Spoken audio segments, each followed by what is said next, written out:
organic, unpredictable, unknown, lovely, beautiful, a sense of fulfillment. This is part of the pleasures of life and not the chores of life.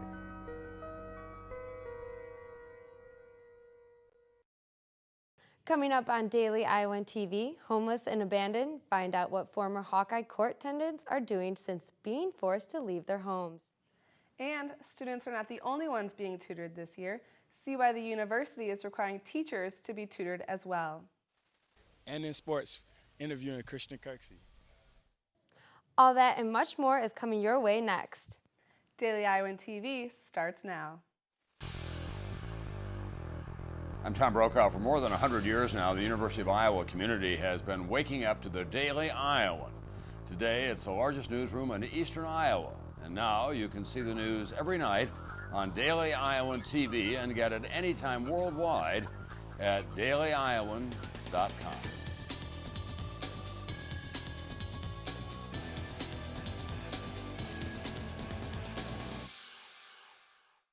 Thanks for tuning in and welcome to your Tuesday edition of Daily Iowan TV. I'm Mary LaPlaca.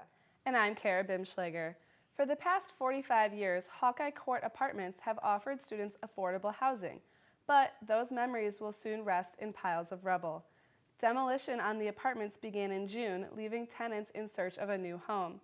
Daily Iowan TV's Brad Maxwell tells us why tenants are struggling to take the next step. Jessica Padilla's first steps into her senior year began with an unexpected change. A change that had been talked about in the past, but became a reality this spring when she could no longer renew her lease at Hawkeye Court. I really got comfortable with it, but then they gave us a notice that we would have to look for a different place for the next school year. Padilla is one of the many past tenants at Hawkeye Court, whose apartment now lies as a pile of rubble. The demolition is part of an ongoing project to remove the 247 apartments at Hawkeye Court. When they renewed in 2012, said this will probably be the last year for some of these apartments. And so they knew that coming in, they're going to have another year. It was only a few short weeks ago at Hawkeye Courts you could find tenants roaming the halls and sitting on the lawn here on nice days. Now looking around, the halls are blank. And there's no answers. So with enrollment increasing at the University of Iowa, it raises the question, why is the time to evict tenants now? Stange says the decision wasn't about evicting the tenants, but providing a safe place to live. We did an assessment of what it would take in order to bring them up to code and bring them up to the way that we would expect them to be, the quality that we would expect. The reality is that the cost to renovate them would be more than the cost to replace them. The reality for many of the past tenants left them searching for a place that was affordable, but still within the application deadlines. I remember I asked them, like, well, I'm coming off, Hawkeye Court Apartments, which, they're not coming back, so I really need a place, and so is there any way I could turn in my application? They're like, no, the deadline was already passed by. With the remaining leases ending in June of next year, Stange expects all Hawkeye Court Apartments to be down by next August. Brad Maxwell, Daily Iowan TV. A cluster of new 3-story apartments will rise in the footprint of Hawkeye Court. Remaining tenants can lease the new apartments, but Stange says the rent will be set at market price. And tutors aren't just for students anymore. Teachers are taking advantage of the helping aides as well. The Tippie College of Business is bringing in a tutor to help teachers pronounce Chinese names correctly. Assistant Director of the UI Business Communications Center, Lisa Leach, said, quote, "If instructors are more comfortable calling student names, then we hope the students will be more comfortable speaking in class." End quote. Leach also said that one-on-one appointments with the tutors are available this year. Previous Coralville City Council member John Lundell announced his candidacy for mayor in the upcoming November election. Lundell said in a news release today, quote, "I am proud of the work we have accomplished to establish Coralville as one of the finest cities in the state. I am particularly interested in working with citizens as we develop a new community plan to guide us in making Coralville an even better place to live and do business." End quote. Current mayor of Coralville, Jim Fawcett, announced on Monday that he will not be pursuing re-election. And still to come later in the show, see why one Iowa City business has people lined down the street and around the corner. And in sports, everything from head coach Kirk Ferentz's meet and greet with the media this afternoon. But first, let's toss it over to Daily Iowan TV's Rebecca Sons, who is standing by with your local weather forecast. Rebecca, are these hot temperatures going to die down anytime soon? Thanks, ladies. Unfortunately, this heat strike will not be dying down anytime soon. Tomorrow, we will see the high temps continuing with a low of 82 degrees by the morning. By midday, temperatures will reach up to a high of 95 degrees and partly cloudy skies. The night will not cool down very much with a high of 86 degrees. As we look into the rest of the week, Wednesday will be a high of 97 degrees and partly cloudy skies. Thursdays will cool down slightly with a high of 95 throughout the weekend. Make sure you stay indoors and keep cool. There will be a high of 102 degrees on Friday and a 50% chance of thunderstorms. Saturday will be the same temperature-wise with clear skies on Sunday, and the high will stay the same with a chance of showers. Monday will bring us back down with the coolest temperatures of the week with a high of 90 degrees and sunny. That's all I have in the weather for you this week. Back to you at the desk. Thanks, Rebecca. Well, the extreme heat did not stop many people from standing in line for the annual Dollar Burrito Day at Pancheros. The line went down Clinton Street and around the corner of Iowa Avenue. Normally, a Pancheros burrito costs around $7, but at a price of $1 per burrito, Pancheros fans took the heat, sweat, and long line to enjoy their favorite meal at a steep discount. Because burritos are $1, it's a really good deal. I came here last year and I really liked it, so excited to come again. Pancheros reopened a few weeks ago after extensive interior renovations just in time to welcome students back to campus. And it has just been the start of school, and the safety of drivers has already been tested. Yesterday on Burlington and Johnson Street, 3 accidents occurred within 5 hours of each other. Although 3 accidents occurring in a short time frame is not impossible, it is still unusual to happen. No one was hurt in any of the accidents, but police found that most accidents were caused from a failure to stop at a stop sign or look both ways while turning. Iowa City Police say drivers may not be used to the high volume of people around since school has started, but this is more of a reason for them to be aware while driving. And now we'll toss it over to Daily Iowan TV reporter Rebecca Swives for our Tuesday segment of Street Chatter. Rebecca, what's the chat? Thanks, guys, and welcome to Street Chatter. Each week, we'll choose a topic and see what you on the street have to say about it. This summer, former NSA worker Edward Snowden leaked federal information on phone tapping and email snooping for counterterrorism. The issue was hotter in the summer months, but we wanted to see what students had to say about privacy. These days, we put everything on social media, right? We chatted with a few students to hear their thoughts, and this is what we got.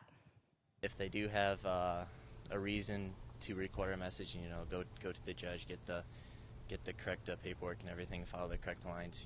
It sounds like some of them were doing it without following the correct rules set up, so I believe they should do that. I feel like this practice must have been going on for far longer than it has been. It is important to note the NSA stores your phone and email information, but isn't allowed to actually listen or read into it without a court warrant first.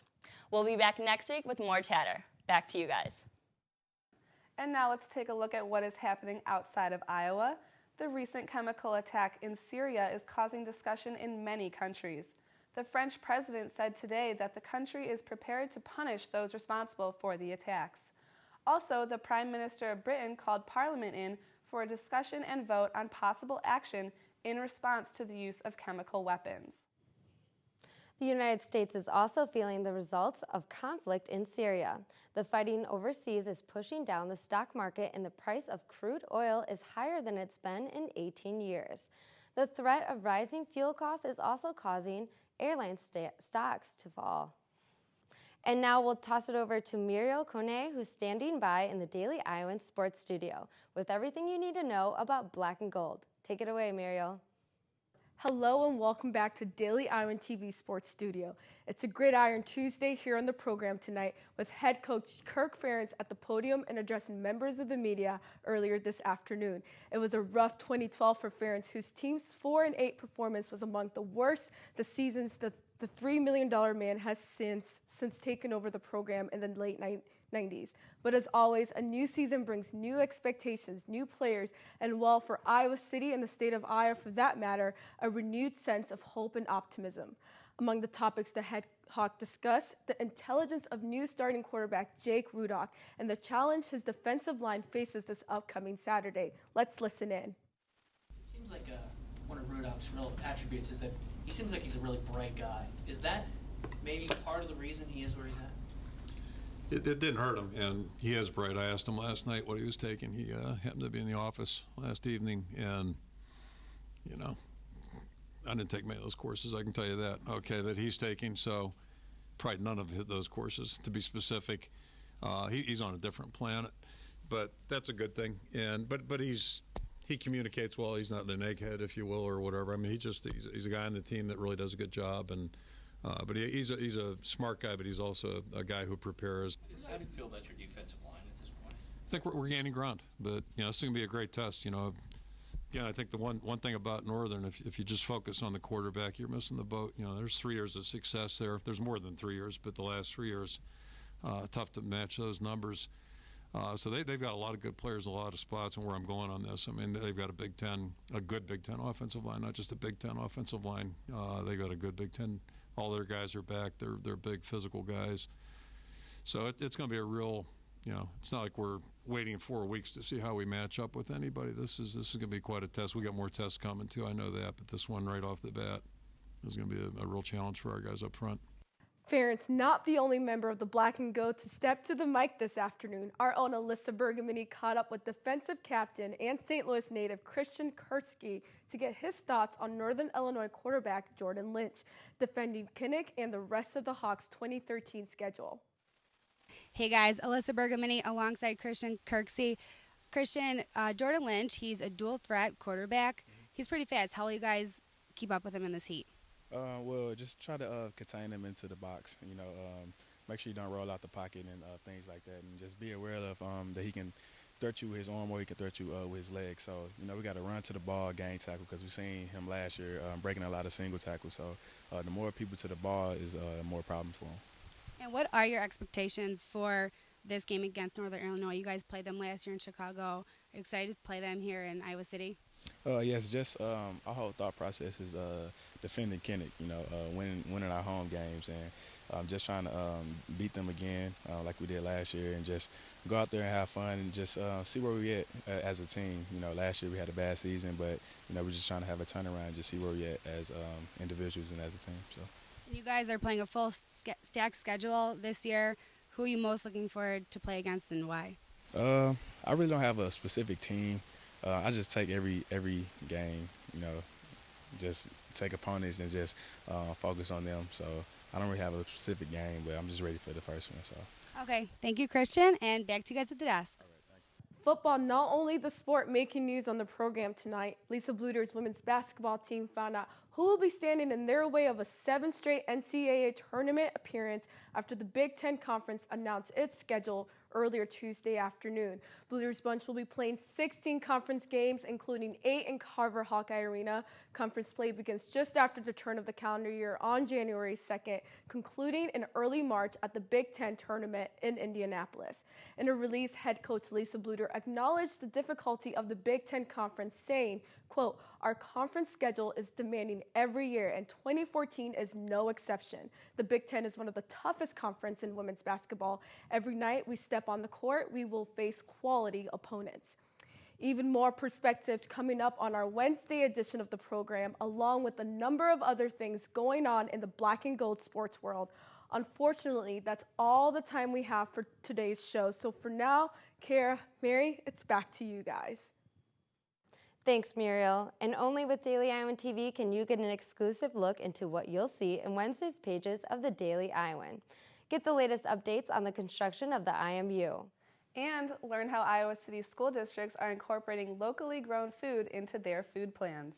That's your Tuesday edition of Daily Iowan TV. Be sure to tune in tomorrow or anytime online at dailyiowan.com.